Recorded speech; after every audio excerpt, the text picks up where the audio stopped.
This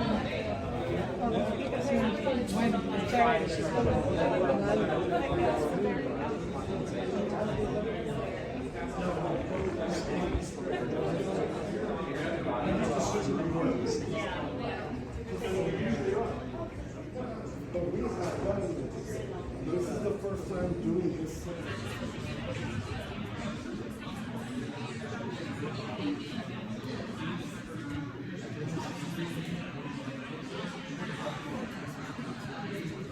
I'm Rick LaBrode, and I'm the lead flight director for the Artemis-1 mission. This is just a set of displays that we'll use to monitor the performance of the vehicle, and there's a variety of, every subsystem has their own display. To be quite honest with you, this is just for information for the flight directors. We really rely on our disciplines. They're the specialists. I could see something, maybe change a color, and I could ask a question if I have but they're the specialists. But this is just allowing us to kind of keep a high level view of what's going on with the vehicle. And then and as we go through the timeline, there's expected changes, so we'll be able to monitor the changes and make sure that the vehicle's doing exactly what we intended it to do. And if it doesn't, then we start working on what our plan is, and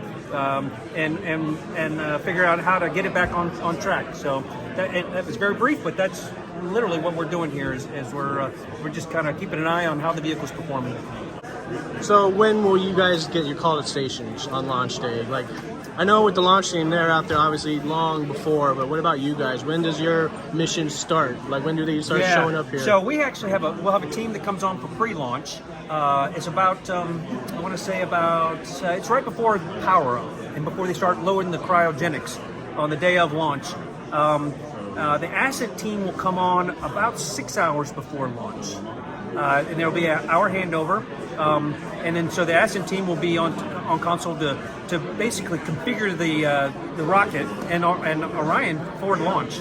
And then once they successfully launch, and if you heard in the earlier briefing today, we'll do a lap around the Earth and then do the translunar injection. That's at about an hour and a half. And as soon as the translunar injection complete, Orion will pop off the upper stage. And then my team will take a hot handover, and we'll take it from there. So that's when really my first shift starts. Will you guys be doing sleep schedules? Like yeah. So it's interesting. So like they sleep here, I assume, and wake up and get back on. Oh yeah, console, no. I mean, most of us live. I mean, I live 5 miles, so it's pretty easy for me to get back and forth. Yeah, a lot of the other the team, some of them live uptown, but it's not a bad commute. So nobody really. The only time we would sleep here is if we had some issue that, like when we had some of these storms come through and it was really hard the streets are flooded. We could maintain operations from here, but we brought in cots and people did sleep in the back rooms.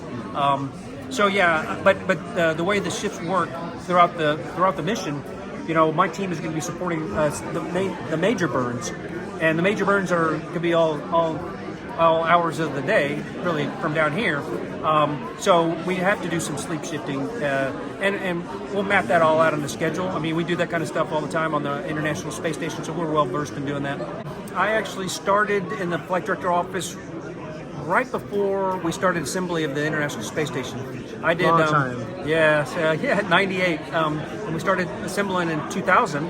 I was lead for 3 assembly missions as an ISS lead, and then that was STS-102, STS-111, and STS-121. And then I went over and was certified as a shuttle flight director, and I did one more assembly mission as the lead shuttle flight director. That was STS-120. So those are my 4 shuttle type leads, and then now this is my first exploration or Artemis lead. What's your biggest concern, or what gives you the most anxiety maybe about Artemis-1? This is what we do. We plan missions, we build a plan, then we train to it, and then we execute it. And to be honest with you,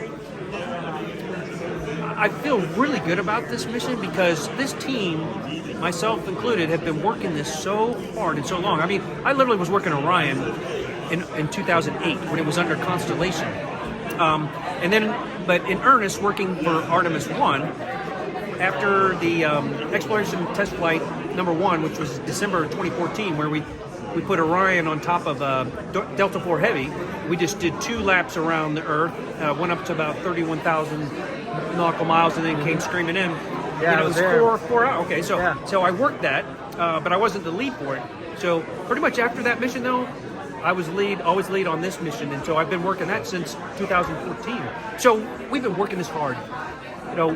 This team has been involved with the Orion program and Lockheed Martin in the development of Orion. So we were there at the beginning stages when they were just basically laid it out on paper. And as the flight control team being a part of that, we were able to drive a lot of the design to be more operable and to be safe, because we know it's got to be safe to put the crews on. So then we get into the fabrication and test phase. We participated in all that testing, so we got to see exactly how the vehicle is operating. And then, and so this team has been working from the beginning, from day one. We built a great training plan. We've been training for simming for over 3 years. I think on Friday, a week from today, we'll do like the 68th sim, ExoLeo sim. And then we've done a tremendous amount of the ascents and the entries. So we've been working it for a long time. We've trained it for a long time. We started building our products 5 years ago. I mean, we are so ready. Now the thing that I worry about is this: the first time ever flying this rocket, first time flying this vehicle in deep space. We know we're going to learn something. We know things are going to not go as the way we anticipated. We're going to learn a lot.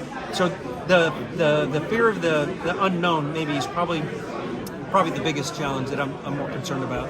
You guys have already flown this mission several times as it is now. Yeah, now it's for real though. So let's just hope that what we find, we can, it's stuff that we can recover from, and I have the highest confidence in this team because we are so ready. Good luck, sir. Thank you so much. Appreciate it.